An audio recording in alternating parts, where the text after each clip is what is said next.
تو یہ احساس ذمہ داری بہت زبردست ان کے اندر تھا، جس کی وجہ سے وہ ثابت قدم رہتے تھے، یہ بھی ایک ریزن تھا۔ پھر نمبر فورتھ ریزن جو بتایا گیا ہے ان کی ثابت قدمی کا، وہ آخرت پر ایمان ہے، کہ وہ بہت اچھی طرح سے سمجھ گئے تھے جنت اور جہنم کے کانسیپٹ کو۔ جو عمل کرتے تھے وہ ان کے ذہن میں یہ خیال آتا تھا کہ میں نے اب جو کیا، قیامت کے دن میں اللہ تعالیٰ کے سامنے کھڑا ہوں گا اور اللہ تعالیٰ مجھ سے اس عمل کے بارے میں پوچھیں گے، چاہے وہ اچھا عمل ہو چاہے وہ برا عمل ہو۔ تو اس لیے ان کے اندر نا ایک وہ تھا ان کے سب کانشیس مائنڈ میں کہ مطلب کہ اچھا کیا تو جنت میں جائیں گے، جنت کی پکچر بھی جس حد تک کلیئر ہو سکتی تھی ایک انسان کو ہو سکتی ہے، انہیں مطلب تھا کہ اس کا ہمیں بدلہ ملے گا، ٹھیک ہے نا۔ تو وہ قیامت کے دن پہ ان کا بڑا اچھا یقین تھا اور ہر چیز کے بدلے کے اوپر، ٹھیک ہے۔ تو اسی کیفیت میں وہ رہتے تھے، ایک خوف کی کیفیت بھی تھی کہ بھائی اللہ تعالیٰ عذاب نہ دے دیں، اور ایک رحمت کی امید بھی تھی کہ اللہ تعالیٰ جو ہے ہمیں ہماری خطاؤں سے معاف فرمائیں گے اور ہم سے رحم کا معاملہ۔ تو دونوں چیزیں تھی، صرف یہی نہیں کہ صرف وہ رحمت پر ہی فوکس کرتے رہتے تھے اللہ تعالیٰ کی، اور وہ عذاب کے والا جو فیکٹر ہے کہ اللہ تعالیٰ عذاب بھی تو دیں گے نا، تو اس پر بھی فوکس کرتے تھے کہ تاکہ وہ بچ کے رہیں گناہوں سے نا۔ اچھا، اور ہاں پھر جو پانچواں فیکٹر بتایا جا رہا ہے وہ یہ ہے کہ آیات نازل ہو رہی تھی اس وقت نا، صورتیں نازل ہو رہی تھی، تو اس میں اللہ تعالیٰ نے بنیادی اصول بتائے تھے کہ بھائی ایک اسلامی معاشرہ کس طرح قائم ہونا چاہیے، تو وہ اس سے لرن کر رہے ہوتے تھے۔ پھر اللہ تعالیٰ نے پرانی قوموں کا بتایا تھا کہ جنہوں نے اللہ تعالیٰ کی بات مانی ان کے ساتھ اللہ تعالیٰ نے کتنا اچھا کیا، اور جنہوں نے نہیں مانی ان کے ساتھ کس کس طرح سے عذاب کا معاملہ ہوا۔ تو اور جو ہے اور آگے بھی ہوگا، یعنی کہ قیامت کے بعد، تو قیامت کے دن یہ ساری باتیں جو ہے بتائی گئی کہ آیات اس طرح کی نازل ہوتی تھی کہ اس سے ان کو بہت اچھا وہ سبق مل رہا ہوتا تھا۔ ہوں، ٹھیک ہے، تو یہ ہم نے پڑھ لیا تھا یہ ساری چیزیں۔ اب جو چھٹا فیکٹر ہے جس کی وجہ سے وہ مطلب ثابت قدم رہتے تھے، وہ ہم پڑھیں گے۔ اچھا، کل ایک حدیث میں مجھے آدھی یاد آ رہی تھی، پوری نہیں یاد آ رہی تھی، تو میں نے مینشن کی تھی، تو وہ میں کمپلیٹ کر دیتی ہوں، اس کو میں نے سرچ کیا تھا۔ ہوں، یہ صحیح مسلم کی حدیث نمبر ہے 7088 ہے، اور انٹرنیشنل نمبرنگ جو اس کی ہے وہ 2807 ہے۔ حضرت انس بن مالک رضی اللہ تعالیٰ عنہ سے روایت ہے، کہا رسول اللہ صلی اللہ علیہ وآلہ وسلم نے فرمایا، قیامت کے دن اہل دنیا میں سب سے زیادہ نعمتوں کے مالک جہنم کے ایک مستحق کو لایا جائے گا اور اسے آگ میں ایک ڈبکی دی جائے گی، پھر کہا جائے گا، آدم کے بیٹے، کیا تو نے کبھی کوئی بھلائی دیکھی؟ کیا تمہیں کبھی کوئی نعمت چھو کر گزری؟ تو وہ کہے گا، اے پروردگار، اللہ کی قسم کبھی نہیں، اور دنیا میں سب سے زیادہ اذیتیں سہنے والے جنت کے مستحق کو لایا جائے گا اور اسے جنت کی کسی نہر میں ایک غوطہ لگوایا جائے گا، پھر اس سے پوچھا جائے گا، آدم کے بیٹے، کیا تم نے کبھی کوئی تکلیف دیکھی؟ کیا کوئی تنگی تمہیں چھو کر گزری؟ تو وہ کہے گا، نہیں، اللہ کی قسم اے پروردگار، مجھے کبھی کوئی اذیت نہیں اٹھانی پڑی اور میں نے کبھی کوئی سختی نہیں دیکھی۔ تو یعنی کہ جب سامنے اللہ تعالیٰ جنت یا جہنم لے کر آئیں گے تو انسان کی کیفیت ایسے ہوگی کہ اس کو پھر جو بتایا جا رہا ہے کہ جن کو نعمتیں بہت ملی ہوں گی اور جو ہے وہ جہنم کا مستحق بھی ہوگا، ٹھیک ہے نا۔ وہی والی بات کہ ہمیں اس غلط فہمی میں نہیں رہنا نا کہ ہم پہ بہت ساری اللہ تعالیٰ اگر نعمتیں جو ہے ہمیں دے رہے ہیں تو اس کا مطلب اللہ تعالیٰ ہم سے راضی ہیں، تو یہ تو کوئی بات نہیں ہوئی نا، نعمتیں تو سب کو اللہ تعالیٰ بانٹ ہی رہے ہیں۔ تو اس میں بتایا جا رہا ہے نعمتیں بھی اسے مل رہی ہوں گی اور وہ جہنم کا بھی مستحق ہوگا، تو اللہ تعالیٰ اس سے پوچھیں گے جہنم کو میں غوطہ لگوا کے کہ بھائی کوئی تم نے کوئی نعمت ملی تھی؟ تو وہ اس وقت جو کیفیت ہوگی نا، جہنم تو امیجن بھی نہیں کر سکتے نا ہم، کتنی کیسی خطرناک سی چیز ہے۔ تو وہ اس کو لگے گا کہ نہیں، میں نے تو کچھ انجوائمنٹ کی نہیں، کوئی لائف میں فن ہی نہیں کیا، کوئی نعمت میں نے تو دیکھی ہی نہیں۔ تو اس طرح کی کیفیت کا بتا رہے ہیں، تو یہ حدیث اتنی زیادہ مجھے وہ لگی تھی، میں نے کہا تھا میں ضرور شیئر کروں گی انشاءاللہ۔ تو صحابہ کرام کے سامنے بھی رضی اللہ عنہم کے سامنے بھی یہی پکچر تھی۔ اچھا، اب ہم آگے نمبر 6 پوائنٹ ریڈ کریں گے، تو کوئی ریڈ کرنا چاہے گا؟ میں پڑھوں؟ جی جی۔ کامیابی کی بشارتیں۔ ان ساری باتوں کے علاوہ مسلمانوں کو اپنی مظلومیت کے پہلے ہی دن سے بلکہ اس کے بھی پہلے سے معلوم تھا کہ اسلام قبول کرنے کے معنی یہ نہیں ہے کہ دائمی مصائب اور ہلاکت کھیسیاں مول لی گئیں، بلکہ اسلامی دعوت روز اول سے جاہلیت جولا اور اس کے ظالمانہ نظام کے خاتمے ہے، اور آپ کی اس آواز دعوت کٹ کا رہی ہے۔ ایک اہم ہے۔ کٹ رہی ہے؟ اچھا چلو کوئی اور پڑھے۔ اچھا سے کوئی اور ریڈ کرنا چاہے گا؟ اچھا میں ریڈ کر دیتی ہوں جی. کامیابی کی بشارتیں. ان ساری باتوں کے علاوہ مسلمانوں کو اپنی مظلومیت کے پہلے ہی دن سے بلکہ اس کے بھی پہلے سے معلوم تھا کہ اسلام قبول کرنے کے معنی یہ نہیں ہے کہ دائمی مصائب اور ہلاکت خیزیاں مول لے لی گئیں، بلکہ اسلامی دعوت روز اول سے جاہلیت جوہلا اور اس کے ظالمانہ نظام کے عزائم رکھتی ہے. اور اس دعوت کا ایک اہم نشانہ یہ بھی ہے کہ وہ روئے زمین پر اپنا اثر و نفوذ پھیلائے اور دنیا کے سیاسی موقف پر اس طرح غالب آ جائے کہ انسانی جمعیت اور اقوام عالم کو اللہ کی مرضی کی طرف لے جا سکے اور انہیں بندوں کی بندگی سے نکال کر اللہ کی بندگی میں داخل کر سکے. اچھا اگر یہ پیراگراف مریم آپ ایکسپلین کرنا چاہیں گی تو ایکسپلین کریے گا، تھوڑا ڈیفیکلٹ ہاں لگ رہا یہ اس میں یہی کہہ رہے ہیں نا کہ اسلام قبول کرنے کا مطلب یہ نہیں کہ اب آپ ہر وقت جو ہے وہ مشکلوں میں ہی رہو گے، بلکہ یہ کہ اسلام تو نافذ کرنے کا مطلب یہ ہے کہ مطلب یہ ظلم اور زیادتی دنیا سے ختم ہو جائے گی، ہے. اور یہ جو اسلام دنیا میں ایسے پھیلے گا کہ بس اللہ کا نام رہے گا اور کسی اور کا نام دنیا میں نہیں رہے گا. مطلب دنیا میں جو جہاں جہاں جس طرح مسلمانوں نے بات کتنا کافی 2-3 وزیر اعظم میں حکومت کر لی تھی، تو اللہ کا نظام ہر جگہ رہے گا، اللہ کی مرضی چلے گی، اللہ کی حکومت چلے گی. تو اس طرح اسلام جو ہے وہ نافذ ہوگا، اور یہ نہیں کہ اگر آپ مصیبتیں جھیل رہے ہیں تو اس کا مطلب ہے کہ آپ کو کبھی کامیابی نہیں ملے گی، کبھی آپ کو آپ مطلب ان سب چیزوں سے نکلو گے نہیں. تو مطلب ان کو بشارت دی جا رہی ہے نا، اس کی ہیڈنگ ہی یہی ہے کہ ایک ٹائم آئے صحیح گا صحیح کہ پوری دنیا میں صرف اللہ کا نظام چلے گا. صحیح صحیح مطلب یہ سب جو ہے ٹیمپریری ہے، ہوں بے شک ٹھیک ہے تھوڑا پرولونگ بھی ہو جائے تو کوئی بات نہیں، لیکن ہاں فائنلی یہ ہوگا کہ اللہ تعالیٰ ضرور مدد فرمائیں گے اور جو ہے انشاءاللہ کامیابی حاصل ہوگی مسلمانوں کو. ہاں صحیح. اچھا. قرآن مجید میں یہ بشارتیں کبھی اشارتاً اور کبھی صراحتاً نازل ہوتی تھی. چنانچہ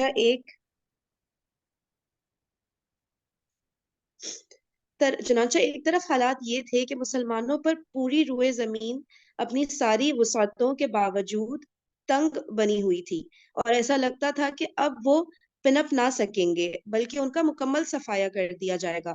مگر دوسری طرف انہی حوصلہ شکن حالات میں ایسی آیات کا نزول بھی ہوتا رہتا تھا جن میں پچھلے انبیاء کے واقعات اور ان کی قوم کی تکذیب و کفر کی تفصیلات مذکور ہوتی تھیں، اور ان آیات میں ان کا جو نقشہ کھینچا جاتا تھا وہ بعینہ وہی ہوتا تھا جو مکے کے مسلمانوں اور کافروں کے مابین درپیش تھا. اس کے بعد یہ بھی بتایا جاتا تھا کہ ان حالات کے نتیجے میں کس طرح کافروں اور ظالموں کو ہلاک کیا گیا اور اللہ کے نیک بندوں کو روئے زمین کا وارث بنایا گیا. اس طرح ان آیات میں واضح اشارہ ہوتا تھا کہ آگے چل کر اہل مکہ ناکام و نامراد رہیں گے اور مسلمان اور ان کی اسلامی دعوت کامیابی سے ہمکنار ہوگی. پھر انہی حالات و ایام میں بعض ایسی بھی آیتیں نازل ہو جاتی تھیں جن میں صراحت کے ساتھ اہل ایمان کے غلبے کی بشارت موجود تھی. جی مریم. جی مریم آپ پھر ایکسپلین وہی کر بات رہے کی گئی ہے نا کہ آواز نہیں آ رہی؟ ہیں. جی جی بولے. میں کہہ رہی ہوں کہ یہاں پہ پھر وہی بات کی گئی ہے نا کہ مسلمان جو ہیں وہ ان کو ایسے لگ رہا تھا کہ جیسے ان کا مطلب وہ ختم ہی ہو جائیں ہماری گے اور آواز وہ کٹ رہی بڑھ ہے. نہیں سکیں.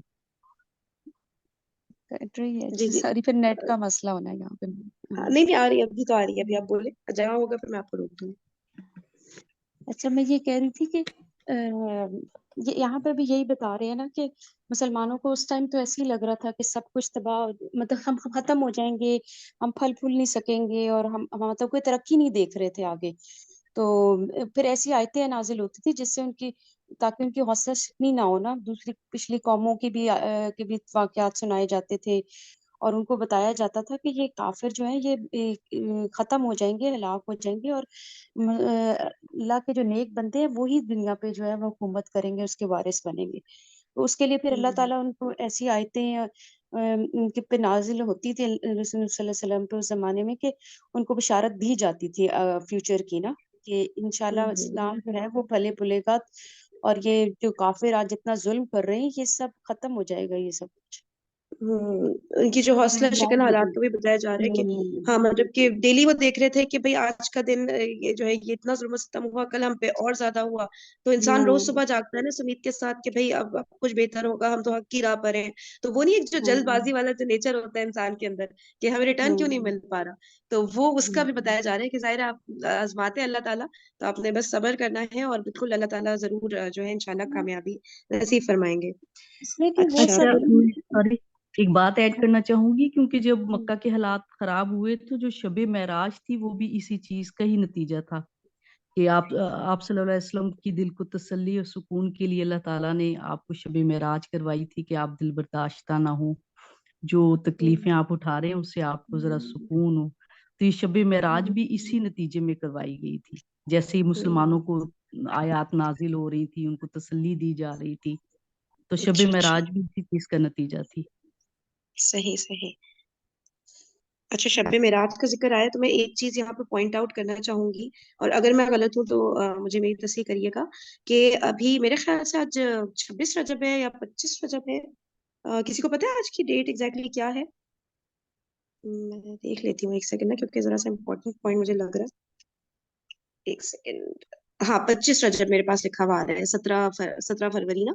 تو دیکھیں جہاں تک میری ریسرچ ہے، کافی علماء کو میں نے اسکالرس کو سننا ہے تو وہ یہی کہتے ہیں کہ شب معراج نا یہ کہیں سے بھی کوئی ثابت نہیں ہے کہ یہ 27 کی رات کو، 27 رجب کی رات کو ہوتی ہے. ٹھیک ہے، ایون رجب کا بھی منتھ ثابت نہیں ہے. شب معراج تو ظاہر ہے ثابت ہے، لیکن اس کا نا اللہ تعالیٰ نے ہمیں ڈیٹ یا منتھ کچھ بھی نہیں بتایا. مطلب کہیں گے نا کہ ضعیف حدیث میں بھی آیا ہو، تو ضعیف حدیث تک میں نہیں آیا ہوا کوئی بھی اس کا ذکر نا اس کی ڈیٹ کا. تو وہ اللہ تعالیٰ نے ہم سے چھپائی ہوئی ہے. اب آپ کو پتا ہے پاکستان میں سب کانٹیننٹ میں تو اتنی ساری چیزیں اپنی طرف سے داخل کر دی گئی ہیں دین میں، اور وہ پھر ہم فالو کر رہے ہوتے ہیں، ہم دلیل کی طرف جا ہی نہیں رہے ہوتے کہ بھئی دیکھیں تو کہاں ہے، کوئی ہمیں ثابت کر کے دے کہ بھئی ان آیات سے یا ان احادیث سے یہ ثابت ہوتا ہے 27 رجب کو ہے. ٹھیک ہے نا، تو یہ کہیں سے بھی کوئی اس کا ثبوت ملتا نہیں ہے، اور بس ہم لوگ اندھا دھند فالو کر رہے ہوتے ہیں. تو میں نے کبھی شب معراج کا ذکر ہے تو یہ چیز ضرور میں جو ہے مینشن کروں. اچھا پھر ہم آگے یہ آیات پڑھ رہے تھے. مثلاً اللہ تعالیٰ کا ارشاد ہے، ٹھیک ہے، بات یہ ہو رہی تھی کہ اللہ تعالیٰ حوصلہ دلا رہے تھے جو ہے اس وقت کے مسلمانوں کو، پچھلی قوموں کی مثال بھی دے رہے تھے کہ ان کو اسی بات سمجھ آ جائے. اچھا اپنے کیا لکھے، اپنے فرض ستادہ بندوں کے لیے ہمارا پہلے ہی یہ فیصلہ ہو چکا ہے کہ ان کی ضرور مدد کی جائے گی، اور یقیناً ہمارا ہی لشکر غالب رہے گا. بس اے نبی صلی اللہ علیہ وآلہ وسلم ایک وقت تک کے لیے تم ان سے رخ پھیر لو اور انہیں دیکھتے رہو، ان قریب یہ خود بھی دیکھ لیں گے. کیا یہ ہمارے عذاب کے لیے جلدی مچا رہے ہیں؟ تو جب وہ ان کے صحن میں اتر پڑے گا تو ڈرائے گئے لوگوں کی صبح بری ہو جائے گی. نیز ارشاد ہے، ان قریب اس جمعیت کو شکست دے دی جائے گی اور یہ لوگ پیٹ پھیر کر بھاگیں گے. یعنی اس طرح سے اللہ تعالیٰ حوصلے بلند کر رہے ہیں نا مسلمانوں کے کہ ٹھیک ہے ابھی بہت بے شک آپ لوگ جو ہے اس میں ہیں، ظلم و ستم برداشت کر رہے ہیں ساری چیزیں، لیکن ابھی ان سب کو شکست ہو جائے گی، بس اس کا ان قریب ایسا ہونے والا ہے.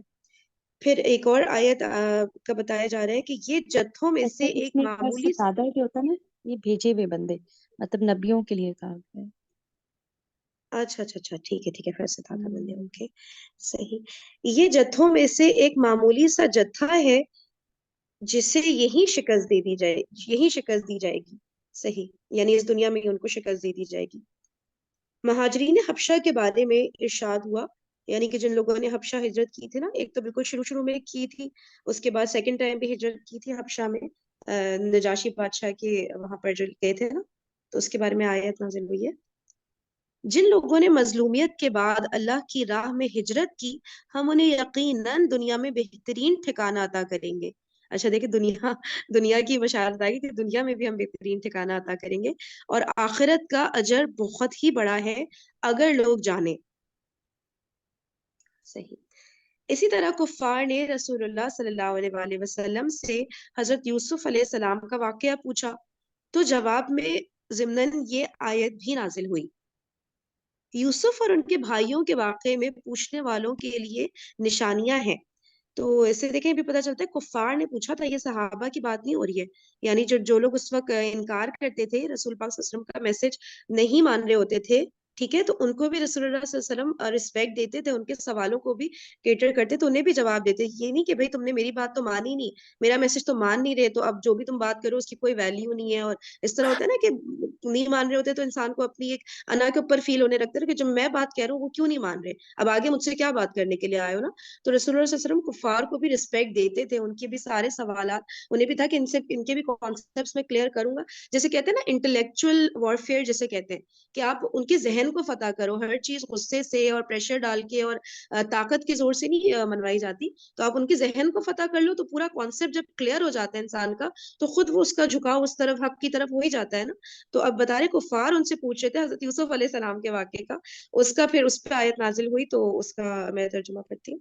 کوئی کچھ کہنا چاہ رہے ہیں؟ جی میں کچھ کہنا چاہ رہی تھی کہ یہ جو کفار کا ذکر آیا, جو یہود تھے نا اس ٹائم بھی ان کو اہل کتاب, یہ مشرکین مکہ بھی ان کو اہل کتاب سمجھتے تھے اور نالج والا سمجھتے تھے, اور وہ ان سے جا کے پوچھتے تھے کہ یہ نبی سچا ہے.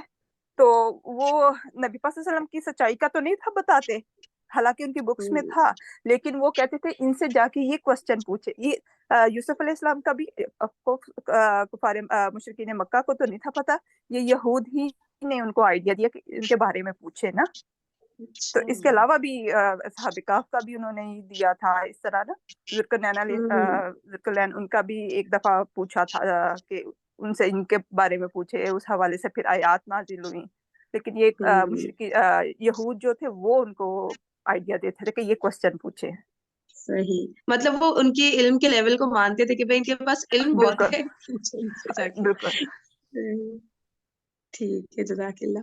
اچھا, اب یہ جو آیت ہے یوسف اور ان کے بھائیوں کے واقعے میں پوچھنے والوں کے لیے نشانیاں ہیں. یعنی اہل مکہ جو آج حضرت یوسف علیہ السلام کا واقعہ پوچھ رہے ہیں, یہ خود بھی اسی طرح ناکام ہوں گے جس طرح حضرت یوسف علیہ السلام کے بھائی ناکام ہوئے تھے, اور ان کی سپر اندازی کا وہی حال ہوگا جو ان کے بھائیوں کا ہوا تھا. انہیں حضرت یوسف علیہ السلام اور ان کے بھائیوں کے واقعے سے عبرت پکڑنی چاہیے کہ ظالم کا حشر کیا ہوتا ہے. ایک جگہ پیغمبروں کا تذکرہ کرتے ہوئے ارشاد ہوا. جی یہاں پہ کوئی کچھ کہنا چاہ رہے؟ اچھا, پھر ایک جگہ پیغمبروں کا تذکرہ کرتے ہوئے ارشاد ہوا, کفار نے اپنے پیغمبروں سے کہا کہ ہم تمہیں اپنی زمین سے ضرور نکال دیں گے, یا یہ کہ تم ہماری ملت میں واپس آ جاؤ. اس پر ان کے رب نے ان کے پاس وحی بھیجی کہ ہم ظالموں کو یقیناً ہلاک کر دیں گے. یہ وعدہ ہے اس شخص کے لیے جو میرے پاس کھڑے ہونے سے ڈرے اور میری وعید سے ڈرے.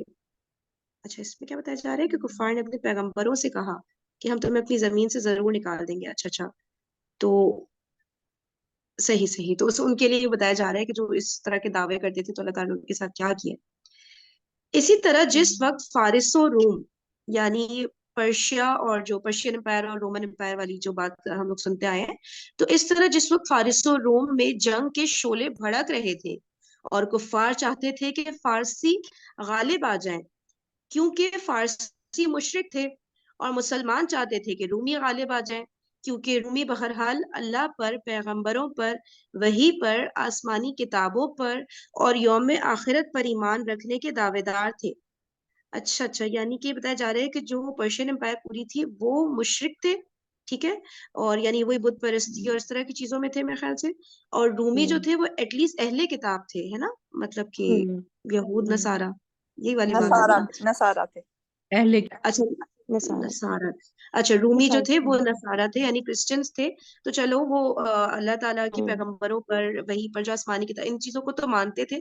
تو اس لیے مسلمان چاہ رہے تھے کہ رومی غالب یعنی کہ رومن امپائر غالب آ جائے, اور جو مشرک تھے وہ چاہتے تھے پرشین امپائر غالب آ جائے. ٹھیک ہے, یہاں پہ یہ بات بتائی گئی ہے. اچھا, لیکن غلبہ فارسیوں کو حاصل ہوتا جا رہا تھا, تو اس وقت اللہ نے یہ خوشخبری نازل فرمائی. اچھا, یعنی کہ پرشین امپائر جو ہے وہ غالب ہوتی جا رہی تھی, وہ جنگ مطلب فتح کی طرف ایسا لگ رہا تھا جاتی جا رہی ہے. تو اس وقت اللہ تعالیٰ نے آیت نازل فرمائی ہوگی, تو بتایا گیا کہ یہ خوشخبری دی مسلمانوں کا حوصلہ بلند کرنے کے لیے کہ چند برس بعد رومی غالب آ جائیں گے. لیکن اسی ایک بشارت پر اکتفا نہ کی, بلکہ اس ضمن میں یہ بشارت بھی نازل فرمائی کہ رومیوں کے غلبے کے وقت اللہ تعالیٰ مومنین کی بھی خاص مدد فرمائے گا, جس سے وہ خوش ہو جائیں گے. ٹھیک ہے، تو آگے کا اللہ تعالیٰ نے بتا دیا ان کو کہ جو ہے ابھی ٹھیک ہے، ابھی ایسا لگ رہا ہے پرشین امپائر غالب آ رہی ہے، کوئی بات نہیں، آگے جا کے رومیوں کو ہی اللہ تعالیٰ غالب کریں گے. اور مزید ارشاد فرمایا یعنی اس دن اہل ایمان بھی اللہ کی ایک خاص مدد سے خوش ہو جائیں گے. تو میرے خیال سے اس میں یہ اشارہ ہو رہا ہے کہ مطلب رومی غالب ہو جائیں گے، تو اس کا یہ مطلب نہیں ہے کہ ایک دم کرسچینٹی غالب ہو جائے گی اور کرسچنز ہر طرف وہ ہو جائیں گے. مسلمانوں کی بھی اللہ تعالیٰ مدد فرمائیں گے. ٹھیک ہے، اور آگے چل کر اللہ کی یہ مدد جنگ بدر کے اندر حاصل ہونے والی عظیم کامیابی اور فتح کی شکل میں نازل ہوئی. ٹھیک ہے، جنگ بدر کی پھر ڈیٹیلز میں خاصا بعد میں آئیں گی. قرآن کے علاوہ خود رسول اللہ صلی اللہ علیہ وآلہ وسلم بھی مسلمانوں کو وقتاً فوقتاً اس طرح کی خوشخبری سنایا کرتے تھے. چنانچہ موسم حج میں آپ عکاظ، مجنہ اور ذوالمجاز کے بازاروں میں لوگوں کے اندر تبلیغ رسالت کے لیے تشریف لے جاتے تو صرف جنت ہی کی بشارت نہیں دیتے تھے، بلکہ دو ٹوک لفظوں میں اس کا بھی اعلان فرماتے تھے: لوگوں، لا الہ الا اللہ کہو، کامیاب رہو گے، اور اس کی بدولت عرب کے بادشاہ بن جاؤ گے، اور اس کی وجہ سے عجم بھی تمہارے زیر نگی آ جائے گا. پھر جب تم وفات پاؤ گے تو جنت کے اندر بادشاہ رہو گے. ٹھیک ہے، ایک تو جنت کی تو بشارت تھی کہ جنت ملے گی، لیکن اس دنیا کا بھی بتایا جا رہا ہے کہ عرب کے بادشاہ بن جائیں گے مسلمان. تو لا الہ الا اللہ اس کلمے کو سمجھنا ہے اور فالو کرنا مطلب ہے، اس کے سارے تقاضے پورے کرنے ہیں. دونوں جہاں کی نا کامیابی ان کو دی جا رہی ہے، بتائی جا رہی ہے، بشارت ہے. صحیح صحیح، ہوں بالکل صحیح. تو اس سے بھی وہ ملتا ہے نا، انسان کو امید ملتی ہے کہ ایسا نہیں ہے کہ بس اس دنیا میں ہم لوگ تو صرف ظلم و ستم ہی برداشت ابھی کرتے کچھ کرتے نظر نہیں آ اس رہا تھا دنیا نا. سے چلے ہاں، جائیں. ہوں ہوں ابھی کچھ نظر نہیں آ رہا تھا نا ان کو. ہوں صحیح صحیح. ہاں، تو یہ تو الفاظ رسول پاک صلی اللہ علیہ وسلم کے اور اللہ تعالیٰ کے کتنا ان کے لیے وہ ان کو ہمت دلاتے ہوں گے نا. پھر ابھی ہم ریزنز کیا ڈسکس کریں گے، یہ ریزن ڈسکس کر رہے ہیں نا کہ ثابت قدم وہ کیسے تھے، کس طرح سے وہ پیچھے نہیں ہٹتے تھے، رکتے نہیں تھے، آگے ہی بڑھتے چلے جا رہے تھے. تو ہوتا ہے نا، ضروری ہوتا ہے نا انسان کو کوئی مطلب حوصلہ افزائی کرے. تو یہ سارے یہ ریزنز بتائے جا رہے ہیں کہ ہوتا کیسے ہے ان کے نا حوصلے کہ آپ تھے. نے کسی کو کنونس کرنا ہوتا ہے، اپنی طرف بلانا ہوتا ہے، تو آپ جو جس چیز کی طرف کنونس کر رہے ہو تو اس کے پلس پوائنٹس تو بتاتے ہو نا پھر، کہ بھئی اس میں یہ چیز اچھی ہے، پازیٹیو یہ چیزیں ہیں. تو پھر اگلا کنونس ہوتا ہے نا، اس کو پھر خوشی ہوتی ہے کہ اگر میں کچھ لے رہا ہوں تو مجھے کچھ اس میں فائدہ بھی ہو رہا ہے. تو اس لیے وہ جو ایک پہلی دفعہ ایک بندہ داخل ہوگا تو اس کو تھوڑے دنیاوی فائدے بھی بتانے پڑتے ہیں، اس لیے کہ ایمان کا لیول ایک دم وہ تو نہیں ہوتا نا. صحیح صحیح. ورڈز بہت قیمتی ہوتے ہیں، باقی ہمیں بھی ان کو نا بڑا اپنانا چاہیے. اچھا، پھر آ گیا ہے یہ واقعہ پچھلے صفحات میں گزر چکا ہے کہ جب عتبہ بن ربیعہ نے آپ صلی اللہ علیہ عتبہ بن ربیعہ کا ہم نے کل کیا واقعہ پڑھا تھا، وہی والا جو حضرت ابو بکر صدیق رضی اللہ تعالیٰ عنہ کو اس نے کافی مارا تھا نا. تو اب اسی عتبہ بن ربیعہ کا کوئی اور واقعہ میرے خیال سے آ رہا ہے کہ جب عتبہ بن ربیعہ نے آپ صلی اللہ علیہ وآلہ وسلم کو متاع دنیا کی پیشکش کر کے سودے بازی کرنی چاہیے. اچھا، میرے خیال سے وہی والی بات نا کہ آپ کو ہم بادشاہت دے دیں گے، آپ کو قبیلوں کا سردار بننا ہے وہ بنا دیں گے، آپ کو پیسہ چاہیے جتنا ہم آپ کو سب سے مالدار شخص بنا دیں گے یہاں کا. اور وہ کیا تھا چوتھا کہ کوئی آپ پہ اگر جادو ہوا ہوا ہے، کوئی بھوت پریت والی بات ہے، کوئی جن اتارنا ہے، تو ہم اس کے لیے بھی جتنا آپ چاہیں پیسہ خرچ کریں گے اور ہم آپ کا علاج کرا دیں گے. یعنی کہ اس دنیا کے جو بھی فائدے ہو سکتے ہیں سب سامنے میرے خیال سے عتبہ بن ربیعہ نے رکھے ہوں گے جو یہاں پہ ذکر آ رہے ہیں. تو وہ تو ریجیکٹ کر دیا تھا نا اسٹریٹ اوے یہ سودے بازی رسول پاک صلی اللہ علیہ وسلم نے. تو پھر بتایا جا رہا ہے کہ اور آپ صلی اللہ علیہ وآلہ وسلم نے جواب میں حامیم تنزیل السجدہ کی آیات پڑھ کر سنائی. تو عتبہ کو یہ توقع بن گئی کہ انجام کار آپ صلی اللہ علیہ وآلہ وسلم غالب رہیں گے. اچھا، اس کو بھی یقین آ گیا کہ مسلمان غالب ہی ہو جائیں گے. اسی طرح ابو طالب کے پاس آنے والے قریش کے آخری وفد سے آپ صلی اللہ علیہ وآلہ وسلم کی جو گفتگو ہوئی تھی اس کی بھی تفصیلات گزر چکی ہیں.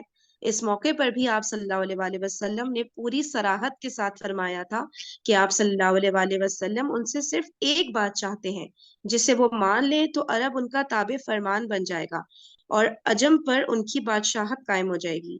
اچھا جو وہ لاسٹ ٹائم جب ابو طالب کا جب انتقال ہونے والا تھا، آثار نمایاں ہو رہے تھے، تو انہوں نے کہا تھا نا کہ ایک آخری اٹیمپٹ لے لیتے ہیں ہم لوگ، اور جو ہے ابو طالب کے سامنے حضور پاک صلی اللہ علیہ وسلم کے ساتھ سارے معاملات کلیئر ہونے چاہیے. ان کے انتقال کے بعد کیا تو پھر ہمیں سب بزدل کہیں گے، لان تان کریں گے ہم پہ. تو رسول پاک صلی اللہ علیہ وسلم نے انہیں یہی کہا تھا نا کہ بس تم اس چیز کو مان لو، لا الہ الا اللہ کو، اور اس کے تقاضے پورے کرو تو پوری دنیا کے بادشاہ ہو جاؤ گے تم. تو یہ مطلب اتنی زیادہ وہ کلیئر کٹ باتیں کرتے تھے، تو اس سے بھی بڑا مسلمانوں کو نا حوصلہ ملتا تھا. اچھا حضرت خباب بن ارت کا ارشاد ہے. اچھا یہ کون تھے؟ یہ وہ تھے جو حضرت عمر رضی اللہ تعالیٰ عنہ کے جو بہن بہنوئی کے گھر جا کے ان کو قرآن سکھا رہے تھے نا. تو ان کا ذکر آ رہا ہے کہ ان کا ارشاد ہے کہ ایک بار میں خدمت نبی صلی اللہ علیہ وآلہ وسلم میں حاضر ہوا. آپ صلی اللہ علیہ وآلہ وسلم کعبے کے سائے میں ایک چادر کو تکیہ بنائے تشریف فرما تھے.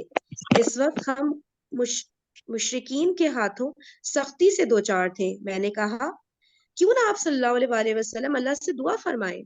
یہ سن کر آپ صلی اللہ علیہ وآلہ وسلم اٹھ بیٹھے.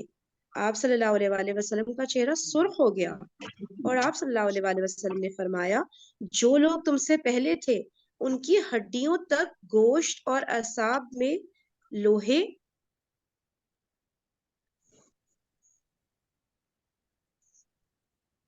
کی کنگھیاں کر دی جاتی تھی، لیکن یہ سختی بھی انہیں دین سے باز نہ رکھتی تھی. اللہ کیا بتایا جا رہا ہے، ایک سیکنڈ دوبارہ دیکھو. ہڈیوں تک گوشت اور اعصاب میں لوہے کی کنگھیاں کر دی جاتی تھی. اللہ، لیکن وہ لوگ اپنے دین سے باز نہیں آتے تھے. یہ نہیں کہ ایمان کمزور پڑ گیا اور فوراً جو ہے ایمان سے ہٹ گئے. تو وہ یہ سب بھی برداشت کرتے تھے اور ثابت قدم رہتے تھے. یہ حضرت خباب بن رضی اللہ تعالیٰ عنہ کو رسول پاک صلی اللہ علیہ وسلم بتا رہے ہیں جب انہوں نے دعا کرنے کہا تھا نا، تو انہوں نے کہا کہ انہوں نے اتنا کچھ برداشت کیا تھا تو ہمیں بھی کرنا ہے. پھر آپ صلی اللہ علیہ وآلہ وسلم نے فرمایا. اچھا یہاں پہ کوئی کچھ کہنا چاہ رہا ہے میرے خیال سے، کیا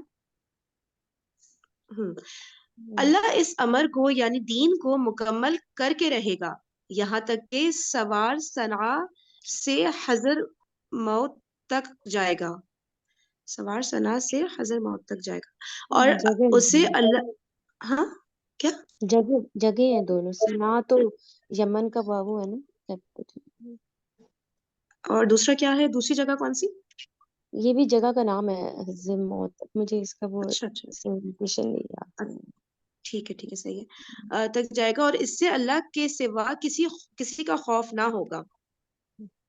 اچھا یہ سوار کا بتا رہے ہیں کہ جو مسافر ہوتا ہے وہ سنا سے حضر موت تک جائے گا اور اس سے اللہ کے سوا کسی کا خوف نہ ہوگا. مطلب اسلام البتہ اتنا ہو جائے گا غالب کہ آپ یہاں سے وہاں تک سفر کرو گے لیکن آپ کو اللہ کے مطلب کسی اللہ کے علاوہ کسی کا خوف نہیں ہوگا. مطلب اتنے سیف ہو گئے مسلمان. ہاں مطلب کہ آپ کو پتا ہوگا بس جو اللہ تعالیٰ چاہیں گے وہی ہوگا. ان لوگوں کے اس سے کچھ بھی نہیں ہوتا. یہ لوگ جو ظلم و ستم نہیں کرنا مطلب چاہ رہے ہیں. اتنی حکومت پھیل جائے گی اچھا مسلمانوں کی دنیا میں کہ سیف سفر کرو گے آپ. اللہ کے علاوہ آپ کسی سے ڈر کوئی آپ کو کچھ نہیں کہہ سکے گا.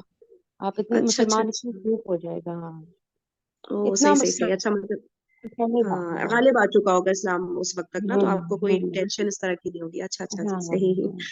اوکے جزاک اللہ. البتہ بکری پر بھیڑیے کا خوف ہوگا. اچھا یہ سمجھ نہیں آیا. ایک مطلب روایت ایک میں یہ اتنا بھی ہے کہ بس مطلب جانور سے جو جانور پہ ڈومیننٹ ہوتے ہیں نا بس وہی ڈریں گے اس سے. مطلب اچھا بھیڑیا اچھا ان کو کھا جاتا ہے.